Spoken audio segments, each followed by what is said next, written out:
The morning sun rose hot and heavy over Louisiana's pine forests in late August of 1912. Cicadas hummed in the branches, and the sticky air clung to every surface. The Dunbar family, like many well-to-do families in the small town of Opelousas, sought relief in the lakes and rivers that crisscrossed the region. That summer they had chosen Swayze Lake, a cypress-fringed body of water whose stillness mirrored the sky like polished glass. It was supposed to be a trip of laughter, fishing, and lazy afternoons under the shade of moss-draped trees. For Percy and Leslie Dunbar, it was also an escape from the routines of town life.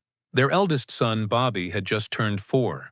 He was a lively boy, full of curiosity and mischief, with a mop of light hair and a smile that melted even the sternest adult's heart.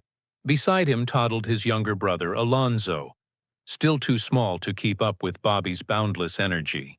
To the Dunbars, the lakeside outing felt like a chance to breathe freely, to let the children run barefoot and carefree in nature's playground. By all accounts, the day began innocently enough. The family moved about their camp, setting up fishing poles, unpacking picnic baskets, and preparing to wade into the shallows. The lake shimmered in the mid-morning sun, its surface broken only by the occasional plop of a frog or ripple of a turtle sliding from a log. But beneath that peaceful facade, the lake held secrets. Sudden drop-offs, tangles of roots beneath the surface, and stories of alligators lurking in the reeds. At some point in the afternoon, the routine fractured. Bobby, darting about near the water's edge, was suddenly gone. At first, no one panicked. A child so full of restless energy could easily wander a short distance into the cypress grove, chasing a dragonfly or poking at the muddy shallows with a stick. His mother called out his name, her voice expectant rather than alarmed. Percy scanned the shoreline, expecting to see the boy emerge with wet shoes or a fistful of cattails. But seconds passed into minutes, and minutes into a growing oppressive silence. When they realized Bobby did not answer, the family's casual calls turned to frantic shouts. The search began, first among the bushes and trees close to camp, then into the swampy terrain surrounding the lake. Their voices rang out again and again. "Bobby! Bobby!" Only the rustle of leaves and the distant caw of a heron answered them. That night, searchers fanned out with lanterns, their flickering light cutting weak beams through the dense woods. The swamp, usually so alive with the sounds of night creatures, felt eerily hushed, as if holding its breath. Swayze Lake was dragged with nets and hooks, men straining against the mud and water, hoping and fearing to find the boy's small body. Bloodhounds were brought in, their noses pressed to Bobby's clothes in hopes of catching a trail. For a time, the hounds seemed to find something.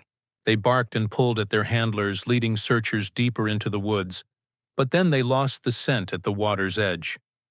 The fear that Bobby had fallen into the lake weighed heavily. Swayze Lake had a reputation for being treacherous, and though no body was recovered in those first frantic days, that possibility lingered in everyone's minds. The alternative, that the boy had been taken, was a darker thought, one the Dunbars struggled to voice aloud. Word spread quickly through Opelousas and beyond. Newspapers picked up the story, fanning public imagination. A missing child was always a tragedy, but the mystery of Bobby's vanishing struck a chord, stirring fear and sympathy across the South. Was the boy drowned, hidden by the waters that gave no answers? Or had someone slipped into camp and stolen him away while the family's attention wavered? Each theory was debated over kitchen tables and in courthouse squares, and with each passing day, the mystery deepened. The search did not stop after a day or two. It stretched into weeks. Men combed the swamps, women prayed in church pews, and the Dunbars lived in a suspended agony. Every lead was followed. Footprints in the mud, a reported cry heard in the night, rumors of strangers passing through the area. Each one dissolved into disappointment. The trail grew cold, and the family's hope dimmed with each fruitless search. But the world of 1912 was not one where stories faded easily, especially when they carried the weight of human drama. The Dunbar case became a spectacle, retold in headlines from Louisiana to New York. Reporters seized on the image of the vanished boy, transforming Bobby into a symbol of innocence lost. His wide-eyed face appeared in newsprint, etched into public memory. For Percy and Leslie, grief became routine. Days stretched into months, and the unbearable reality settled. Bobby was gone.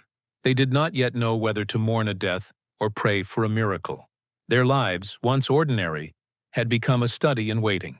Waiting for news, waiting for answers, waiting for the impossible return of a child taken too soon. Yet the story did not end at Swayze Lake. A year later, against all odds, news arrived. A boy had been found in Mississippi. He matched Bobby's age, his description, even his mannerisms, some said. Could it be that their son, the boy they had lost to the cypress and the swamp, was alive after all? For the Dunbars, the flicker of hope roared back into flame. They would journey to see this child, to look into his eyes and know whether fate had returned to them what it had once so cruelly stolen. Months had passed since Bobby Dunbar's disappearance, and though the search had dwindled, the story still lingered like an old wound in Louisiana. The Dunbars had settled uneasily into life without answers, carrying grief like a second skin. But in the spring of 1913, nearly 8 months after the boy's vanishing, a telegram arrived that would change everything. A child, the message said, had been found in Mississippi. He was traveling with a man named William Cantwell Walters, a handyman and piano tuner. The boy fit Bobby's age and description: light hair, sturdy build, a mischievous spark in his eyes. Authorities had grown suspicious of Walters, and the boy's presence with him raised questions. Could this be the miracle the Dunbars had prayed for? Walters had been moving between towns, working odd jobs and caring for the boy as he went. When questioned, he explained calmly that the child was not Bobby Dunbar at all, but Bruce Anderson, the son of a woman named Julia Anderson from North Carolina. According to Walters, Julia had given him permission to take the boy with him while she sought work. Walters insisted he had done nothing wrong. He had been entrusted with the boy's care, and Bruce was like family to him. But suspicion grew quickly. Newspapers hungry for sensation painted Walters as a kidnapper, a drifter who had stolen a child from his grieving family. The sheriff of Columbia, Mississippi, took custody of both Walters and the boy. From there, the story traveled fast, winding its way back to Opelousas. For Percy and Leslie Dunbar, the news was electrifying. Could it be true? Could their Bobby be alive, spirited away but finally found? The Dunbars rushed to Mississippi, their hearts heavy with fear and hope. When they first laid eyes on the boy, accounts of their reaction varied. Some newspapers reported that Leslie Dunbar cried out with joy, instantly recognizing her son. Others recorded a more hesitant scene, Leslie uncertain at first, studying the boy's features as though searching for proof in his eyes, his smile, his scars. One detail became the crux of recognition. Bobby Dunbar, before his disappearance, had suffered a small burn on his foot. When Leslie examined the boy's foot and found the mark, she collapsed into tears. For her, the scar was undeniable evidence. This was Bobby. This was her son returned. Not everyone agreed. In those first moments, some neighbors and even Percy himself seemed unsure.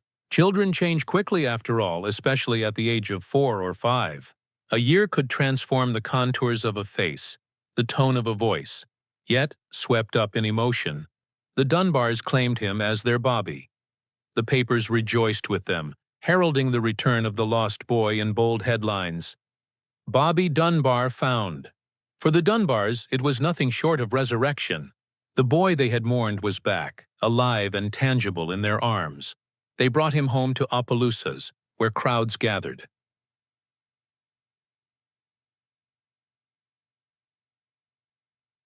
To celebrate, church bells rang, and neighbors offered prayers of gratitude. The case, it seemed, had ended in triumph, but not everyone was celebrating. When word reached Julia Anderson in North Carolina, she was devastated. Julia was a poor mill worker, uneducated and struggling to support her children. She had, by her account, allowed Walters, whom she trusted, to take her son Bruce for what was supposed to be a short period. She had not the money, nor the influence, to track them when they traveled south. Now, suddenly, her son had been renamed Bobby Dunbar, handed to another family, and celebrated in national newspapers.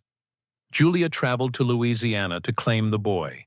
In the courtroom where Walters faced trial, she insisted with quiet conviction, "The boy is mine," yet Julia faced an uphill battle. The Dunbars were established, respected, and wealthy by comparison. Their grief and social standing won them sympathy.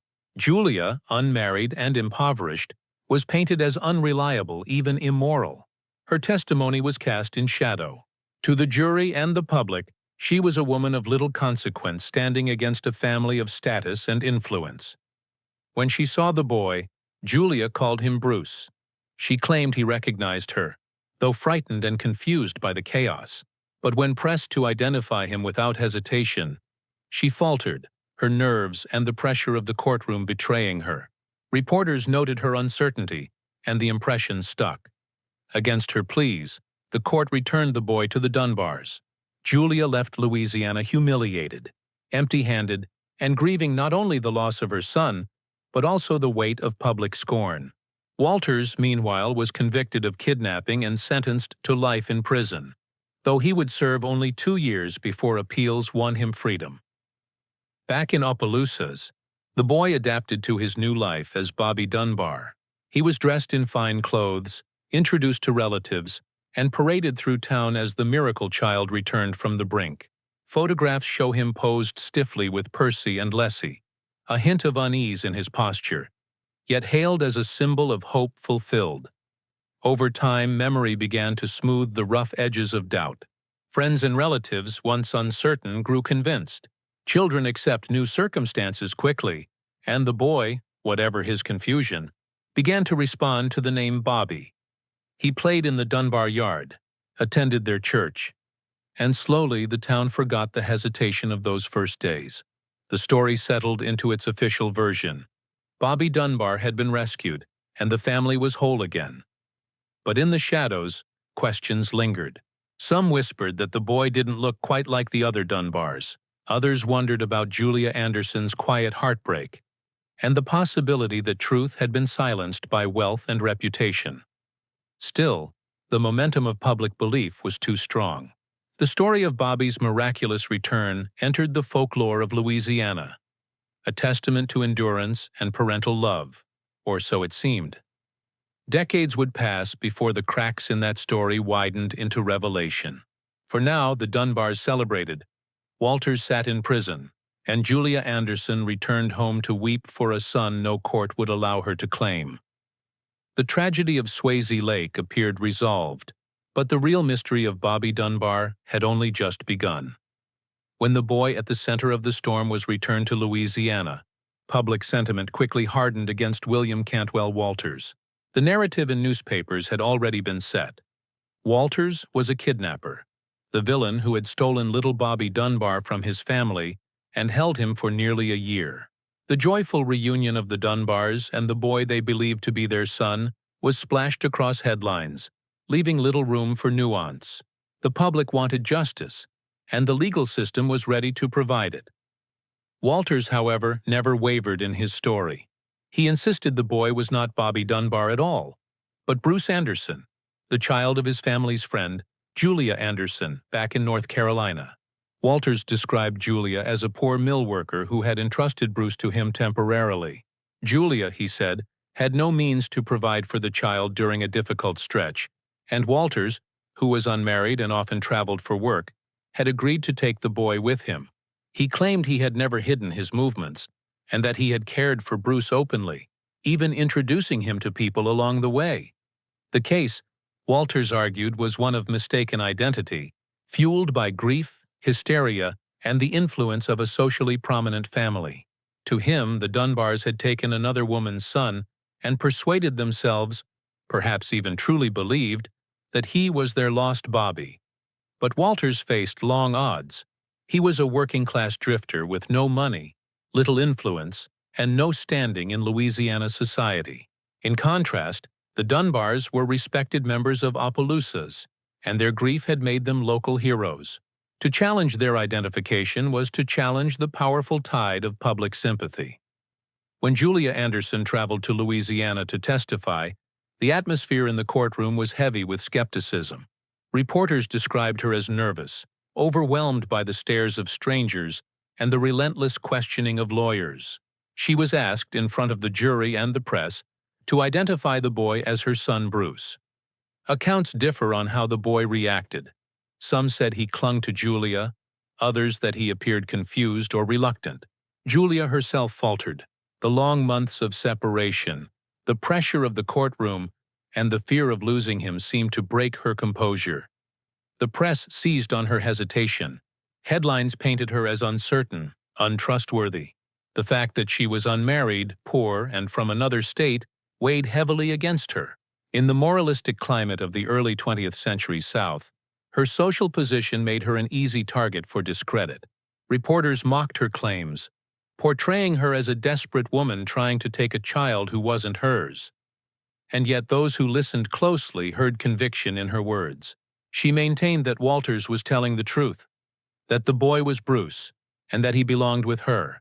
But her voice was drowned out by the louder chorus. The Dunbars, respected and well-off, who insisted with absolute certainty that this was their Bobby. The trial was not simply about facts. It was about reputation, narrative, and emotion. In the newspapers, Walters was already a kidnapper, and Julia was already disgraced.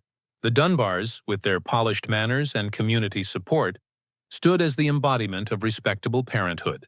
Few in Opelousas doubted them. Evidence was thin. The scar on the boy's foot was cited as proof, but scars were not uncommon.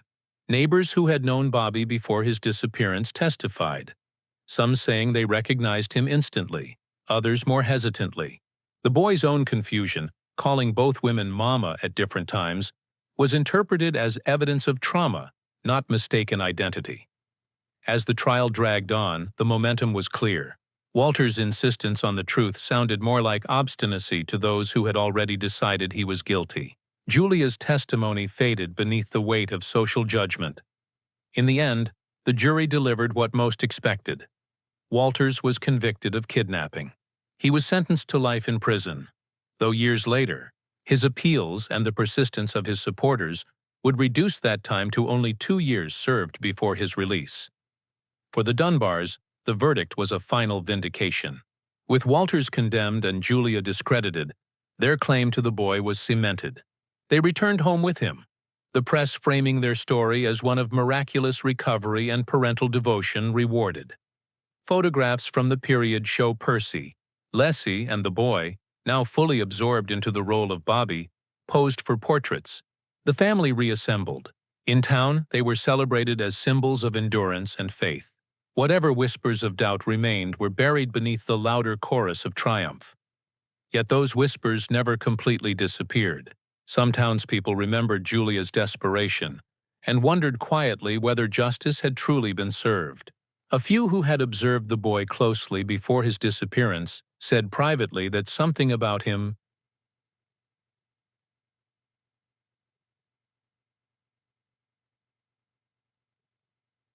seemed different. But such doubts were rarely voiced openly. To challenge the official story was to reopen the wound of a family's suffering, and few were willing to bear that burden. For Julia Anderson, the outcome was devastating. She returned to North Carolina empty-handed, her reputation tarnished. She continued to insist that the boy was her son, Bruce, but few outside her circle of friends and family believed her.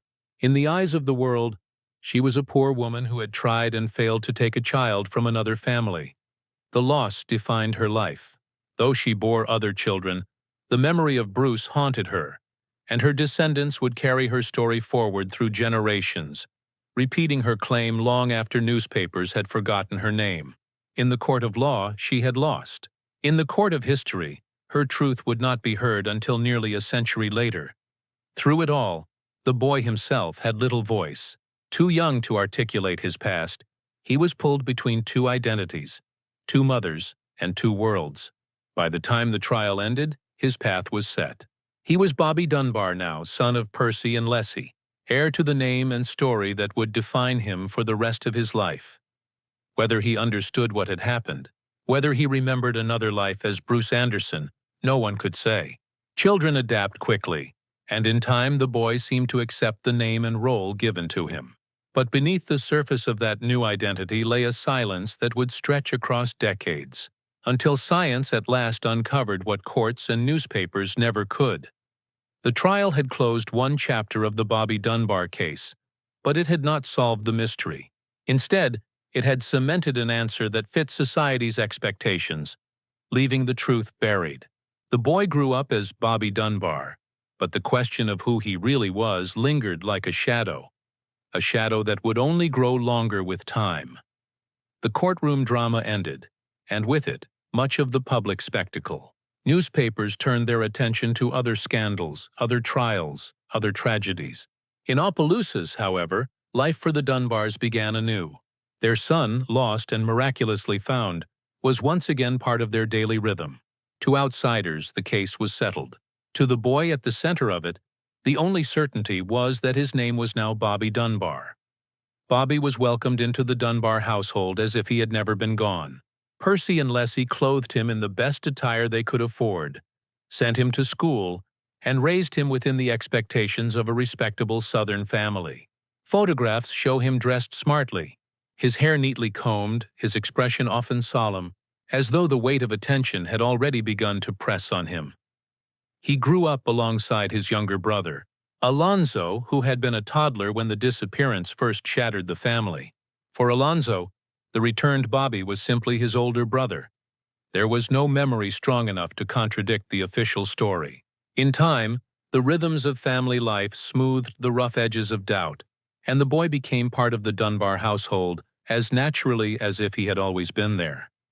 Yet questions remained, even if few dared voice them aloud.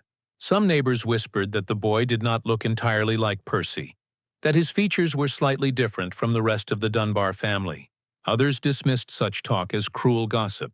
Whatever truth lay in his blood, the boy himself had no choice but to accept the role given to him.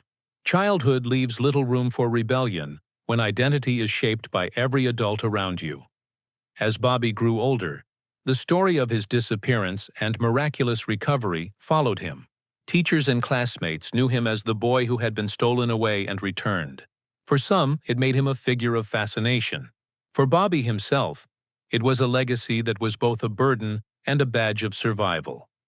Accounts from relatives suggest he was a boy of strong will, sometimes brooding, sometimes defiant.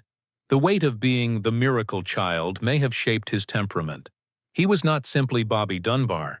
He was the Bobby Dunbar, the boy who had been found, the boy who symbolized hope against despair. Living under that shadow meant every misstep, every rebellion, seemed to carry extra scrutiny. His parents, grateful to have him back, may have held him close with a mixture of love and fear. They had lost him once, and perhaps they never stopped fearing they might lose him again. That fear, whether spoken or not, left its mark. As a young man, Bobby followed the expected path. He married, settled, and raised children of his own. Photographs from his adult years show him as a strong, broad-shouldered man, the sort who carried himself with a quiet authority.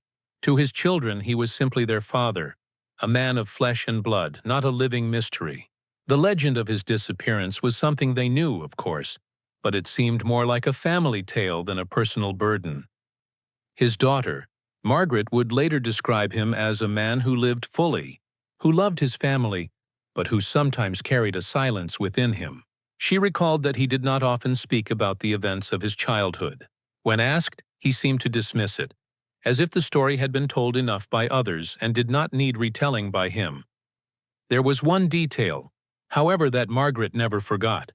In moments of anger, when tempers rose and words cut sharp, her father would shout, "I don't know who I am." It was an outburst that seemed to come from a place deeper than the immediate quarrel, a crack in the facade of certainty. For Margaret, it was both haunting and telling, a glimpse of the unspoken doubts that had lived in him all his life. In Opelousas, the story of Bobby Dunbar settled into local folklore. Older generations told it as proof of God's mercy, a tale of faith rewarded. Parents used it to warn children not to stray too far near the water, lest they vanish like Bobby had. The case became part of the town's identity, a story retold at church gatherings, on porches, and in whispers to wide-eyed children. For the Dunbars, the legend was more personal. It was their defining family story, the tale that set them apart. Bobby's children grew up knowing their father had once been lost and then found, a narrative that carried both pride and unease. In family scrapbooks, clippings of old newspaper articles sat preserved, yellowed with age but treated like treasures.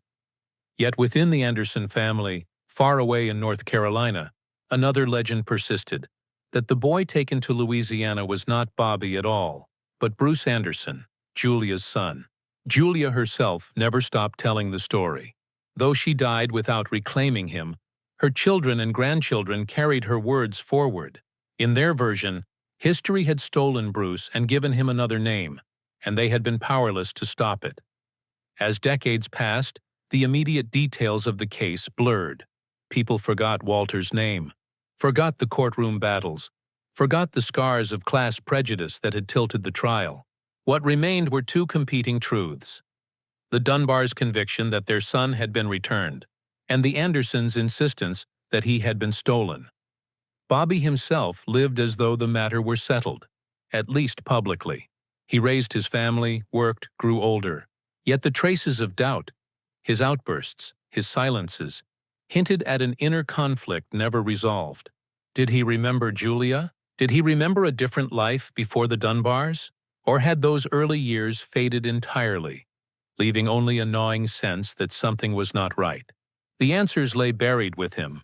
When Bobby Dunbar died in 1966, he was mourned as a son, a husband, a father, and a man whose childhood ordeal had once captured the nation's attention. The questions of his true identity were left unspoken, a riddle carried to the grave. It was his descendants, particularly his granddaughter Margaret, who would later reopen the mystery. Growing up, Margaret knew the story in the same way one might know a family myth. But as she listened to her father and relatives, as she pieced together the fragments of memory, she began to feel a tug of doubt. The outburst, "I don't know who I am," echoed in her ears long after her grandfather's death.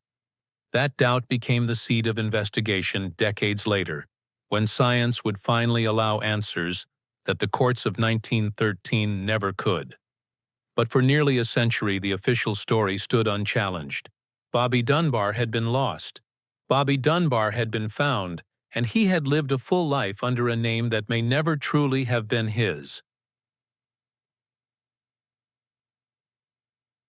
By the time Bobby Dunbar passed away in 1966, the story of his childhood disappearance had already slipped into legend.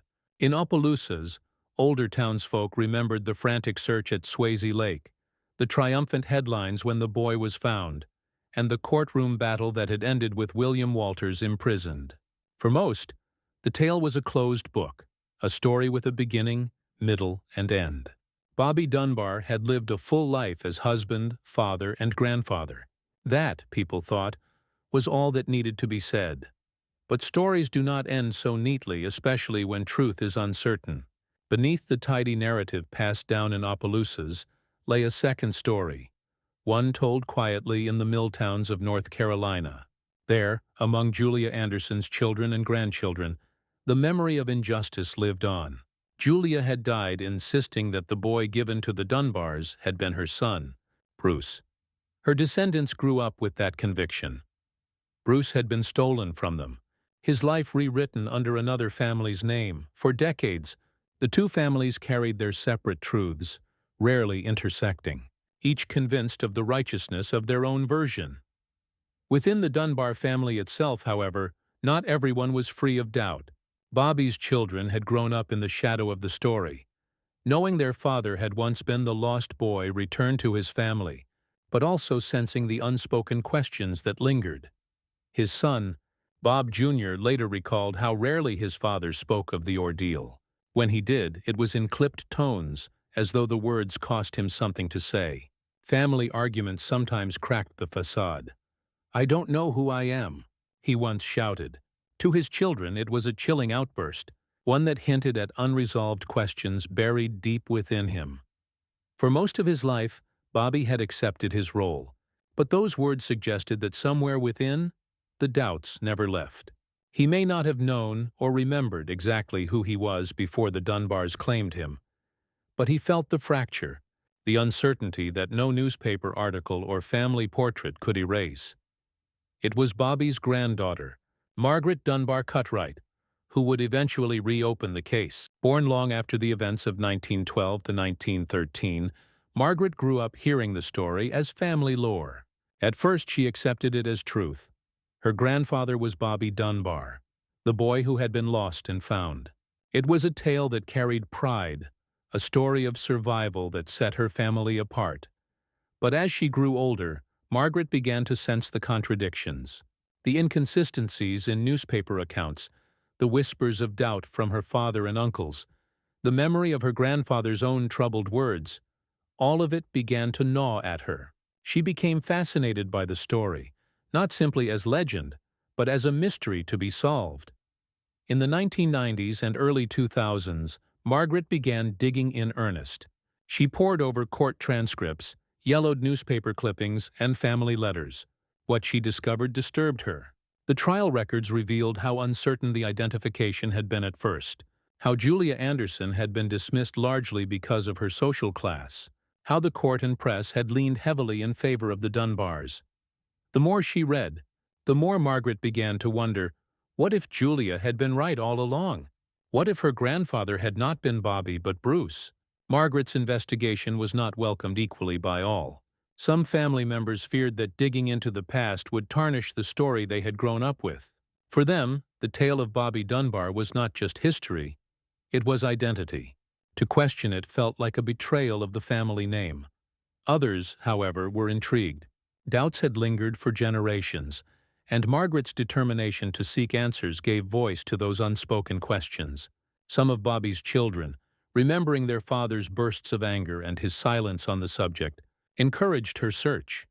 It became, for Margaret, not only a historical investigation, but also a deeply personal journey, a quest to understand her grandfather, to reconcile the man she had loved with the mystery that had defined him. Meanwhile, the Anderson descendants still carried Julia's truth. Among them, the story of Bruce's disappearance was not legend but lived trauma, passed down like an heirloom of grief. Julia's children grew up knowing their mother had lost a son to another family, that the courts had taken her word less seriously because of her poverty and unmarried status. For them, the boy in Louisiana had always been Bruce, never Bobby. When Margaret eventually reached out to the Andersons' side, she found not resistance, but recognition. They too wanted answers. They too felt the story had never been resolved. Where the Dunbar family carried pride tinged with doubt, the Andersons carried sorrow mixed with conviction. Two families, bound by a single child, held opposing truths. But by the turn of the 21st century, science offered a way to bridge the gap. Margaret's research had uncovered a century-old mystery, but documents could only go so far. Memories faded, testimony was unreliable, and newspapers of the era often prioritized drama over fact. To truly settle the matter, something more concrete was needed. The answer, she realized, lay in genetics. If her grandfather had truly been Bobby Dunbar, then his descendants' DNA would match that of Alonzo Dunbar, Bobby's younger brother. If there was no match, then her grandfather was someone else, most likely Bruce Anderson. It was a bold step, one that required courage and cooperation from both families. For the Dunbars, it meant risking the collapse of the story that had defined them for nearly a century. For the Andersons, it meant risking confirmation that Bruce had truly been lost forever. But for Margaret, the truth, whatever it might be, was worth the risk. As DNA samples were collected and tests prepared, the families waited. The process was clinical, detached, yet the emotions behind it were anything but. For the Dunbars, the waiting meant confronting the possibility that their celebrated story was built on a mistake. For the Andersons, it meant hoping that their grief might finally be acknowledged, their long-held truth finally validated. History hung in the balance, suspended in the space between strands of DNA. The boy who had once been pulled from Swayze Lake, or Mississippi, depending on which story one believed, had been gone for decades. But his identity, the question of who he truly was, remained alive. And now, after 90 years of uncertainty, the answer was closer than ever. In the summer of 2004, history and science collided in a way that few in Opelousas, or in North Carolina, could have imagined back in 1913. What had once been speculation, gossip, and rumor was about to be tested against the cold precision of DNA. For nearly a century, the question of Bobby Dunbar's true identity had hovered like a ghost over two families. The Dunbars had lived with pride tinged by quiet doubts. The Andersons had lived with sorrow bolstered by certainty. And now, both families were about to receive an answer that neither could ignore. The process itself was deceptively simple: a swab, a bit of saliva, a few careful lab tests. The plan was straightforward. Compare the DNA of a descendant of Bobby Dunbar with that of a descendant of Alonzo Dunbar, Bobby's younger brother. If they matched, the story that had been celebrated for 90 years would stand unshaken. If they didn't, it would mean the boy raised as Bobby had not been a Dunbar at all. For Margaret Dunbar Cutright, who had spearheaded the effort, the stakes were immense. She had grown up loving her grandfather, cherishing the story that made him a legend in Opelousas. But she had also discovered the contradictions, the inconsistencies, the injustices of the trial. She longed for clarity, not only for herself, but for the man who had lived his life shouting, "I don't know who I am." On the other side, the Anderson family waited too. For them, it was not a matter of curiosity, but of vindication. Julia Anderson had died humiliated, her truth dismissed. Her children had grown up knowing the boy in Louisiana was their lost brother Bruce. If the DNA confirmed their belief, it would not erase the pain, but it would finally acknowledge Julia's truth. When the results arrived, they were as devastating as they were definitive. There was no genetic link between Bobby Dunbar's descendant and Alonzo Dunbar's descendant. The conclusion was undeniable. The boy raised as Bobby Dunbar was not related to the Dunbars by blood. He was not Percy and Leslie's son. He was not Alonzo's brother. The child returned in 1913 had been Bruce Anderson all along. The real Bobby Dunbar, vanished from Swayze Lake in 1912, had never been found. For the Dunbar family, the revelation was a thunderclap. A century of certainty collapsed overnight. The family story, once told with pride, became a tale of mistaken identity and unintended theft. To some descendants, the revelation was deeply unsettling, even painful. Their family name had been built on a narrative that was no longer true. Yet for others, the truth brought a strange sense of peace. Margaret herself described the result as liberating, not condemning. It freed her grandfather from the contradictions that had haunted him. He had not been a liar or an impostor. He had been a child caught in the machinery of grief, prejudice, and circumstance. He had lived the only life available to him. In a way, the DNA test gave Bobby, the boy who was really Bruce, the clarity he himself had never known. The words he had once shouted in anger, "I don't know who I am," finally had an answer. For the Anderson family, the DNA test was bittersweet. At last, Julia Anderson's cries had been vindicated. She had not been a delusional, desperate woman grasping at a child who wasn't hers. She had been right all along. The boy in Louisiana had been her son. But the victory came too late for Julia herself. She had died decades earlier, her reputation tarnished by the trial. For her descendants, the truth was a balm but also a wound. They had been robbed not only of Bruce, but also of the chance to see their mother's truth acknowledged in her lifetime. The DNA test gave them justice, but not healing. They gained recognition of their claim, but they could never regain the years they had lost with Bruce. If the boy raised as Bobby was actually Bruce, then what became of the real Bobby Dunbar? That question the test could not answer. The fate of Bobby remained lost in the mists of history. Did he drown in Swayze Lake, his body swallowed by the swamp?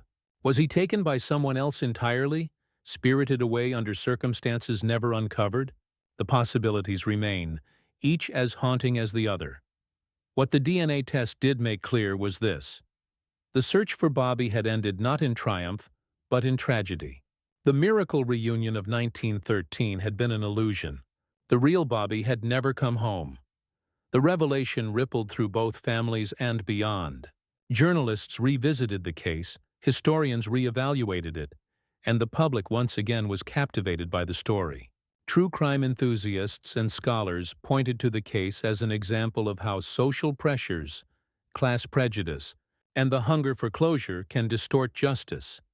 The 1913 trial was re-examined with fresh eyes. Walters, once condemned as a kidnapper, was recast as a man unjustly imprisoned. Julia Anderson, once dismissed, was seen as a mother wronged by circumstance and social judgment. The Dunbars themselves were no longer the villains or heroes of the story, but a grieving family who had clutched too tightly at hope and convinced themselves of something that was not true. For Margaret, the revelation brought both closure and responsibility. She wrote and spoke about the case, determined to tell it with honesty and compassion for all involved. Her work helped ensure that the story was remembered not only as a sensational headline, but also as a cautionary tale about identity, justice, and the limits of human certainty. The DNA revelation did not end the story. It reframed it. It turned a tale of miraculous reunion into one of tragic misidentification. It shifted the focus from triumph to loss, from resolution to mystery. For the Dunbars, it meant accepting that the boy they had raised, loved and buried was not biologically theirs, but still their family in every way that mattered. For the Andersons, it meant knowing their son had lived, but under another name, in another family, far from them. For history, it meant acknowledging that truth had been sacrificed in 1913 at the altar of reputation, class, and public expectation. And for Bobby, or Bruce, it meant that even in death, his identity remained the defining question of his life. The DNA test in 2004 closed one chapter of the Bobby Dunbar saga, but it also opened another. With science proving that the boy raised as Bobby was in fact Bruce Anderson, the century-old narrative was turned upside down. What had once been a tale of miraculous recovery became a story of mistaken identity, social prejudice, and irretrievable loss. Yet the legacy of the case extends beyond the families involved. It is a story that forces us to ask unsettling questions. How do we know who we are? How does society decide whose truth matters? And what happens when the desire for resolution overrides the pursuit of truth? At its core, the Bobby Dunbar case reveals the profound influence of class and social standing in early 20th century America.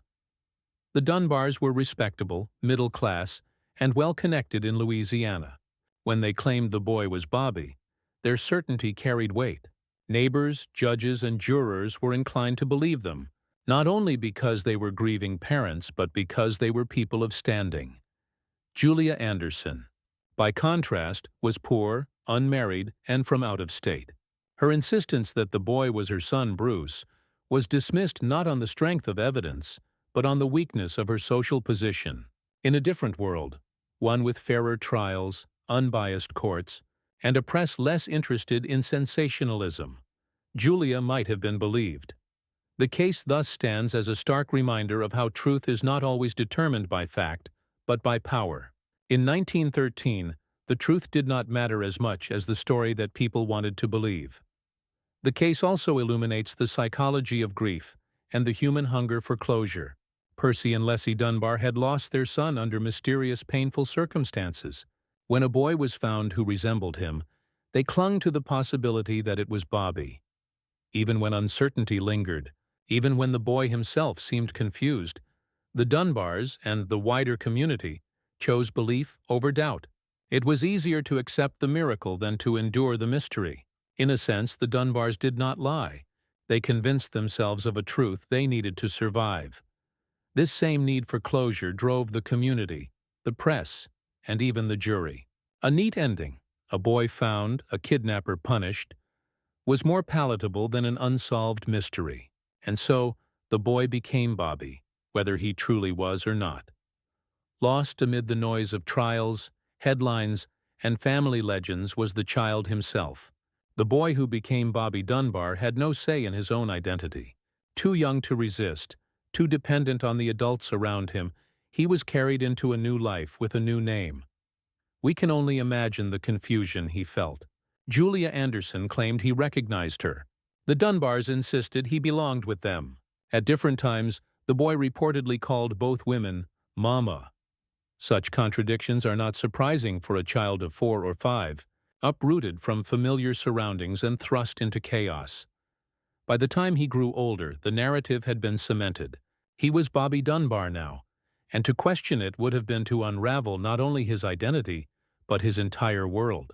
Yet his later outbursts, "I don't know who I am," suggest that the wound never fully healed. The Bobby Dunbar case is not just the story of two families. It is the story of one child whose voice was lost in the clamor of adult certainty. Today, the Bobby Dunbar case is studied not only as a curiosity of true crime, but also as a lesson in the fallibility of memory, testimony, and social judgment. It demonstrates how eyewitness identification, especially under emotional stress, can be unreliable. It shows how the courts of the early 1900s often failed women of limited means, dismissing their voices in favor of wealthier, more respectable counterparts. It also serves as a cautionary tale about the role of media.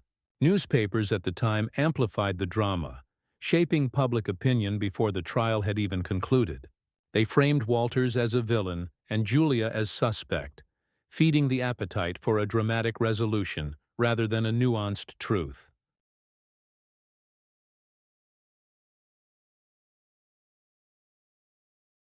In modern times, with DNA evidence and more rigorous standards, such a case might unfold differently. But the human impulses, grief, hope, prejudice, remain the same. The Bobby Dunbar story is a reminder that justice is not immune to these forces. For all that DNA resolved, one question remains unanswered. What happened to the real Bobby Dunbar? If he drowned in Swayze Lake that August day in 1912, why was no body ever found despite exhaustive searches? If he was taken, who was responsible? And why did no trace of him ever surface? That mystery lingers, unsolved and perhaps unsolvable. The truth may be lost forever in the murky waters of the lake, in the silence of vanished witnesses, in the decay of time itself. And perhaps that is the final haunting note of the story. Even when science answers one question, others remain beyond reach. For the Dunbar descendants, the revelation meant reinterpreting their family story. They had not been raised by Bobby, but by Bruce. Yet Bruce had become Bobby in every way that mattered. Through love, through shared life, through the bonds of family. Bloodlines may not have matched, but the lived experience of family could not be erased. For the Anderson descendants, the revelation was a bittersweet validation. Julia had been right, but the recognition came too late to heal the wound. They had lost Bruce not only in 1912, but for the entirety of his life. For both families, the case remains a source of reflection and reckoning, a story that binds them across generations whether they wish it or not. More than a century after the disappearance at Swayze Lake, the Bobby Dunbar case continues to fascinate. It has been retold in books, documentaries, and podcasts, each re-examination peeling back new layers of meaning. It endures not because it is a simple mystery solved, but because it is a human story unresolved, a story about truth, love, error, and the limits of certainty. It asks us to consider how we construct identity, how we decide whom to believe, and how we live with the consequences of those decisions. It reminds us that history is not just a record of what happened, but of what people chose to believe happened. And at its heart, it remains the story of a small boy, born Bruce Anderson, raised as Bobby Dunbar, whose life was shaped not by his own choices, but by the choices of those around him. A boy who cried out in anger, "I don't know who I am," and whose identity, even now, carries the weight of mystery. On a humid August afternoon in Opelousas, long after the newspapers had faded and the trial transcripts had yellowed, the waters of Swayze Lake still shimmered beneath the cypress trees. The cicadas hummed as they had on the day Bobby vanished. Fishermen cast their lines, children splashed at the edges, and the lake kept its secrets. Somewhere beneath its still surface, perhaps, lies the answer to what became of Bobby Dunbar. But perhaps the greater truth is this: the story endures not because it was solved, but because it reminds us how fragile identity can be, and how desperately we cling to the stories that make us whole.